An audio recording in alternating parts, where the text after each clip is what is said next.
Maksim Dimitrievski beson se Znam do të dalë më i fort pas ndryshimeve në qeveri.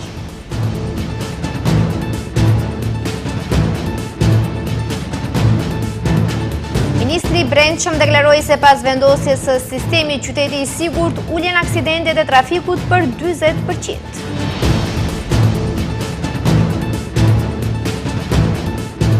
Ministri i Shëndetësisë fton qytetarët të deklarohen për dhurimin e organeve.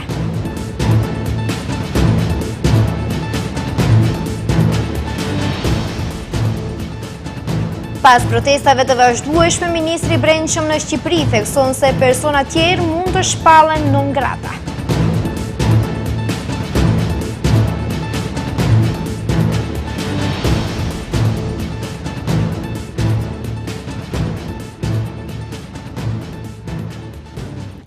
Përshëndetje të nderuar shikuese, mirë se takohemi me lajmet e orës 15:55. Maksim Dimitrievski beson se partia e tij do të dalë më e fuqishme pas rikonstruimit të qeverisë. Duke mos ndarë asnjë detaj tjetër, Dimitrievski tha se ai si kryetar partie jep propozime ndërsa vendimet i merr kryeministri. Sipas informacioneve që po qarkullojnë në media, bëhet fjalë për së paku rikonstruimin e 5 ministrive në shëndetësi, kulturë, arsim, bujqësi dhe një ministri tjetër. Kryetari i partisë më të vogël në koalicionin qeverisës, Znam, Maksim Dimitrievski, paralajmëron se partia e tij pas këtij rikonstruimi të qeverisë do të jetë më e fuqishme në aspekt kadrovik, duke lënë të nënkuptohet se do të zë më shumë vend në kulaçin qeveritar. Duke mos ndarë asnjë detaj tjetër nëse ndonjëri nga ministrat e tij do të largohet ose cilat resore mund t'i marrin, Dimitrievski tha se ai si kryetar partie jep propozime, ndërsa vendimet i merr kryeministri dhe shtoi se të martën të gjitha pyetjet do të kenë përgjigje. Ai si që shpreh është absolutisht i kënaqur nga dy ministrat e tij, ministrin e drejtësisë Igor Filkov dhe ministrin e administratës publike Goran Minçev. Një gjë mund t'ju them me siguri, se pas këtij rekonstruimit të qeverisë, Znam do të jetë më i fuqishëm në aspektin kadrovik dhe më potencial edhe në pjesën e disponueshmërisë së implementimeve direkte të pushtetit, në resoret e ministrive dhe në eshalonet më të ulëta të pushtetit. I hedh poshtë të gjitha spekulimet që vijnë para së gjithash nga portalet, të cilat brifohen drejt për drejt nga opozita. Sipas informacioneve që po qarkullojnë në media, bëhet fjalë për së paku rikonstruimin e 5 ministrive, edhe atë shëndetësisë, kulturës, arsimit, bujqësinë, por mund të ketë edhe një ministri tjetër. Sipas informacioneve jo zyrtare, Azir Aliu nga koalicioni Vlen largohet nga Ministria e Shëndetësisë, Svetan Tripunovski largohet nga Ministria e Bujqësisë dhe vendin e tij do ta zëjë Borxhe Serafimovski nga Znam, ndërsa përmenden edhe largimet e ministrit të drejtësisë së Znamit Igor Filkov, të ministres së arsimit Vesna Janevska dhe të ministrit të kulturës Zoran Lutkov. Pritet që nga posti i ministrit të politikës sociale të largohet edhe Fatmir Limani. Përveç ministrave është paralajmëruar edhe ndryshimi i posteve të drejtorëve. Kryeministri Hristian Mickoski ka paralajmëruar se për të hënën e kanë caktuar takimin e Komitetit Ekzekutiv të VMRO-PS dhe pas saj do të dihen detajet e rikonstruimit. Ministri i Punëve të Brendshme ka prezantuar sot raportin e punës 2 vjeçare. Panqo Toshkovski ka cilësuar arritjen më të madhe të kësaj periudhe, vendosjen e sistemit qyteti i sigurt. Toshkovski ka thënë se që nga 1 janari, kur filloi sistemi qyteti i sigurt, është regjistruar ulje e numrit të aksidenteve të trafikut për rreth 40%. Që nga vendosja e sistemit qyteti i sigurt për 5 muaj janë regjistruar 120.000 shkelje trafiku. Këtë e tha sot Ministri i Punëve të Brendshme Panqo Toshkovski në raportin për punën e tij 2 vjeçare në krye të Ministrisë së Brendshme. Ky sistem që fillimisht nisi zbatimin në Shkup, Tetov dhe Kumanov, sipas Toshkovskit, ka ulur numrin e aksidenteve të trafikut për 40%. Nga 1 janari kur filloi sistemi qyteti i sigurt, është regjistruar ulje e numrit të aksidenteve të trafikut për rreth 40%. Gjëgjësisht ka ndëruar jetë 34 persona, përkundër 55 viktimave për të njëjtën periudhë vitin e kaluar.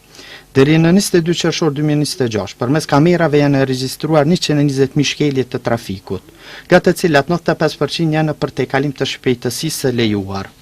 Sipas tij, për këto 2 vite, efikasiteti i Ministrisë së Brendshme është rritur për 69%. Është rritur numri kapjes së autorëve të veprave penale, janë neutralizuar rreth 30 grupe kriminale që kanë vepruar në fusha të ndryshme.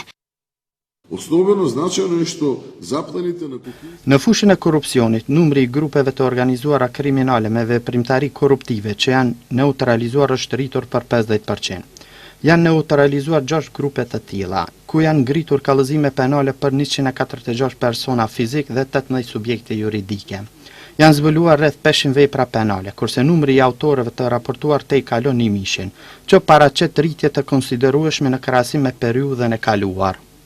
Në raportin për punën e tij 2 vjeçare në Ministrinë e Brendshme, ai përmendi se lidhur me tregtinë e paligjshme të drogës, ka neutralizuar 11 grupe kriminale. Janë parandaluar 9 transporte ndërkombëtare të marihuanës dhe kokainës dhe janë zbuluar 3 laboratorë të improvizuar. Tha se janë zbuluar mbi 1600 vepra penale, janë raportuar rreth 1900 autorë dhe janë sekuestruar rreth 6.2 ton drogë. Sekuestrimi I kokainës, shtoja I, është rritur me më shumë se 300%, bëri me dje se gjithashtu janë sekuestruar 550 armë. Përmendi se numri vjedhjeve të rënda është ulur gjithashtu me më shumë se 30%, ndërsa grabitjet janë ulur me mbi 40%. Numri vrasjeve nga ana tjetër është ulur me 4%.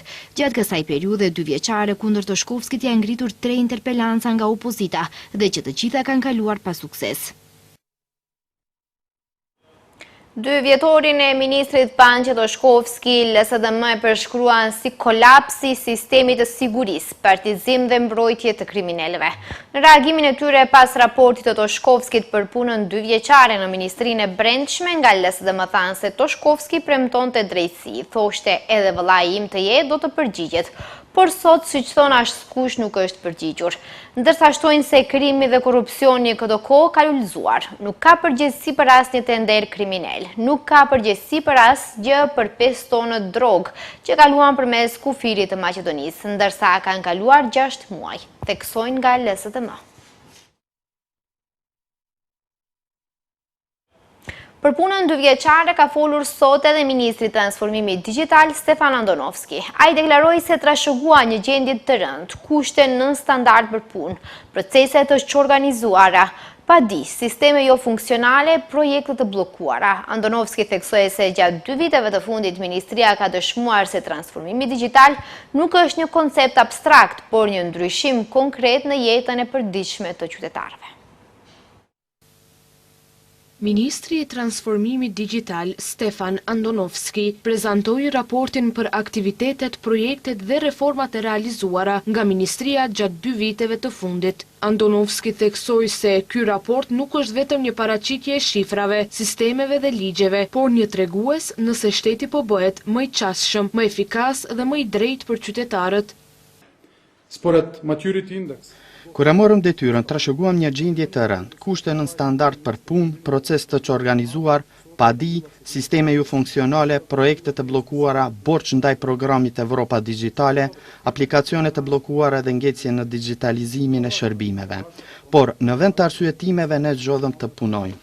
Ai theksoi se gjatë 2 viteve të fundit, ministria ka dëshmuar se transformimi digital nuk është një koncept abstrakt, por një ndryshim konkret në jetën e përditshme të qytetarëve. Andonovski bëri të ditur se një nga rezultatet më të rëndësishme është zhvillimi I portalit kombëtar për shërbime elektronike, uslugi.gov.mk.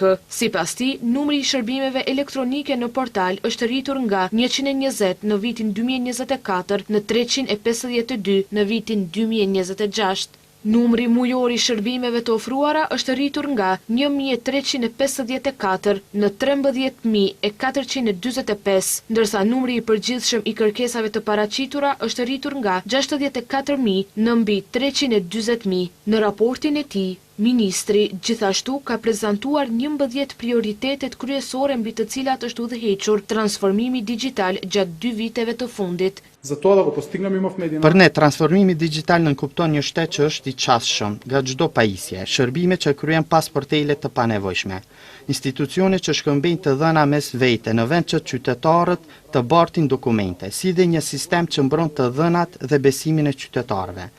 Detyrimi ynë është të vazhdojmë të ndërtojmë shërbime digjitale, të forcojmë sigurinë kibernetike dhe të krijojmë institucione që ofrojnë shërbime të shpejta, transparente dhe të barabarta për të gjithë.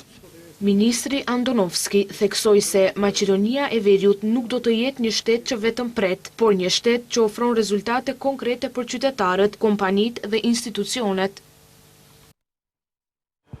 Ministri i Shëndetësisë Azir Aliu ka prezantuar sot masat sistemore dhe politike që realizohen për të promovuar dhurimin e organeve. Ai deklaroi se çdo procedurë zhvillohet sipas protokolleve në mënyrë që të jepen përgjigje për të gjitha çështjet që lidhen me dhurimin e organeve. Me ndryshimet ligjore, secili qytetar do të mund përmes sistemit terminim të deklarohet për dhënien e organeve. Kështu shpreh ministri i Shëndetësisë Azir Aliu në panel diskutimi ngushtuar dhënies së organeve që u mbajt mbrëm në Gostivar, në të cilin panel ai prezantoi masat sistemore dhe politike që realizohen për të promovuar dhurimin e organeve në vendin tonë. Për ndryshe, Ministria e Shëndetësisë po zbaton fushat të vazhdueshme për të rritur ndërgjegjësimin për dhurimin e organeve si një proces edukativ i vazhdueshëm. Paralelisht, ministri theksoi se po punohet për të përfshirë mjekët e kujdesit shëndetësor primar, shkollat, universitetet, shoqatat e pacientëve dhe komunitetet fetare, në mënyrë që kjo çështje të bëhet pjesë një dialogu publik të matur dhe të informuar. Ndërsa shtoi se në të njëjtën kohë, ekipeve të transplantimit po ofrohet mbështetje e vazhdueshme dhe po përgatitet një kornizë digjitale dhe ligjore në të cilën vullneti i qytetarëve do të shprehet qartë, do të regjistrohet në mënyrë të sigurt dhe do të respektohet vazhdimisht. Ministri Aliu deklaroi se ai do të jetë i pari që do të regjistrohet si dhurues organesh pas vendosjes së sistemit. Ndërsa ministrat po prezantojnë të arriturat e tyre, partia opozitare LSDM ka shumë vërejtje për angazhimin qeveritar në bujqësi. Zëdhënësja e partisë Bogdanka Kuzeska ka deklaruar se në 2 vjet qeverisje, VMRO ka treguar mos përfillje totale për fermerët, për njerëzit që janë përgjegjës për ushqimin tonë. LSDM-ja vlerëson se për 2 vjet të qeverisë Mickoski është duke u realizuar shkatërimi i bujqësisë maqedonase. Zëdhënësja e partisë Bogdanka Kuzeska ka deklaruar se qeveritarët premtuan blerje të besueshme, çmime të garantuara, subvencione më të larta, investime, mbështetje për fermerët e rinj dhe mbrojtje të prodhimit vendas, por sipas saj nuk bën asgjë. За луѓето кои што се заслужени што имаме храна. Nuk ka deg të bujqësisë, nuk ka fermer që nuk ka problem. Të gjithë, kopshtar, kultivues frutash, vreshtar, fermer, blegtar dhe punëtor të fushës. Në 2 vjet, VMRO ka treguar mos përfillje totale për fermerët, për njerëzit që janë përgjegjës për ushqimin tonë, për sektorin që mund të ofrojë kontribut serioz në eksporte dhe në ekonominë që po shuhet. Kuzeska deklaroi se u premtuan 180 milion euro mbështetje financiare për fermerët, por jo vetëm që nuk u dha kjo shumë, por është ulur edhe me 40 milion euro, ndërsa blerja e produkteve bujqësore nga fermerët e vegjël është ulur me 46.2%. 2 godini se krshi zakonot za vino. Ata premtuan subvencione më të mëdha për grurin dhe elbin, por jo vetëm që nuk I rritën subvencionet, por I kushtëzuan gjithashtu fermerët që nëse duan të marrin subvencione, 30% e prodhimit duhet u dorëzohet blerësve të regjistruar. Ata premtuan mbështetje më të madhe për fermerët e vegjël, por rritën sipërfaqet minimale të pranueshme si kusht për marrjen e subvencioneve. Kuzeska deklaroi se nuk ka përdorim maksimal të fondeve evropiane, përkundrazi, VMRO e ka turpëruar vendin para bashkimit evropian me krim skandaloz me IPART 3. Ndërkohë, VMRO-ja ka kritikuar LSDM-n për qasje hipokrite për procesin e integrimeve europiane. Sipas VMRO-s, LSDM-ja paraqitet si faktori vetëm që kujdeset për integrimin europian të shtetit.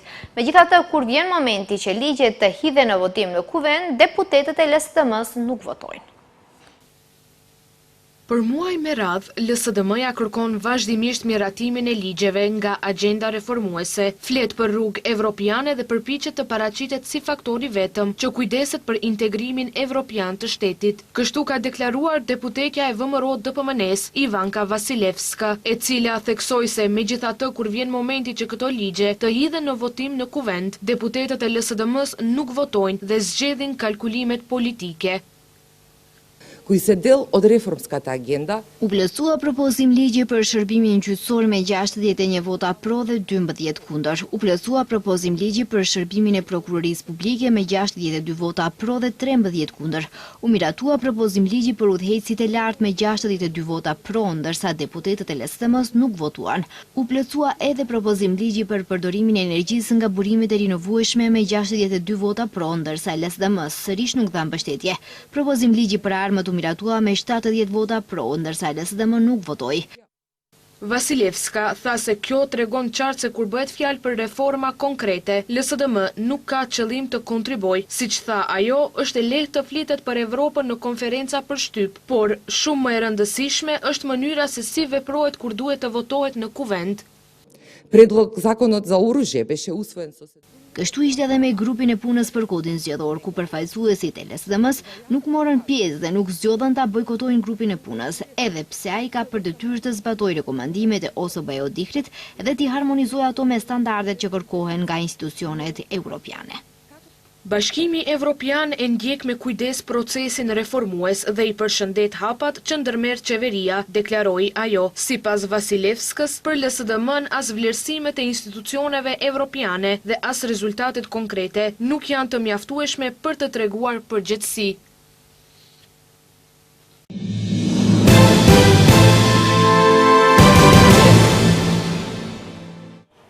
Slobodan Miloševići, i cili për 10 vjet qeverisi në mënyrë autoritare dhe Serbinë dhe Jugosllavinë e atëhershme, u ekstradua në Hag para 25 vjetësh. Ekstradimi u bë në ditën e Vidovdanit, një festë kombëtare e Serbisë e lidhur me betejën e Kosovës. Ndonë se ka kaluar një qerek shekulli nga ajo kohë në Serbi, edhe sot e kësaj dite vazhdojnë të jenë të fortë zëra që minimizojnë ose mohojnë përgjegjësitë e Miloševićit për luftrat në ish Jugosllavi, të cilat morën mbi 100.000 njerëzish, si dhe për izolimin ndërkombëtar të Jugosllavisë që e zhyti vendin në varfëri të thellë dhe kriminalitet.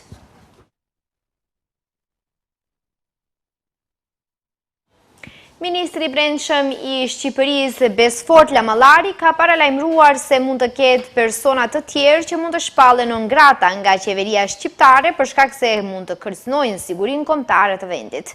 Lamallari tha se policia e shtetit duhet të jetë në krye të detyrës dhe të mbrojë qytetarët shqiptar. Çdo javë unë kam në tryezën time me 10 kërkesa që vijnë nga agjencitë e zbatimit të ligjit. Kjo është një punë dinamike që vijon ditë pas dite.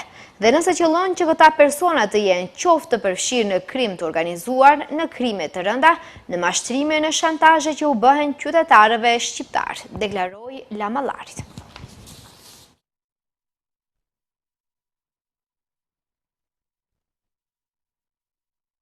Shkues të ndërruar, këtu është fundi lajmeve, bashkë të shihemi në edicionin qendror. Deri atëherë, mirë pafshim.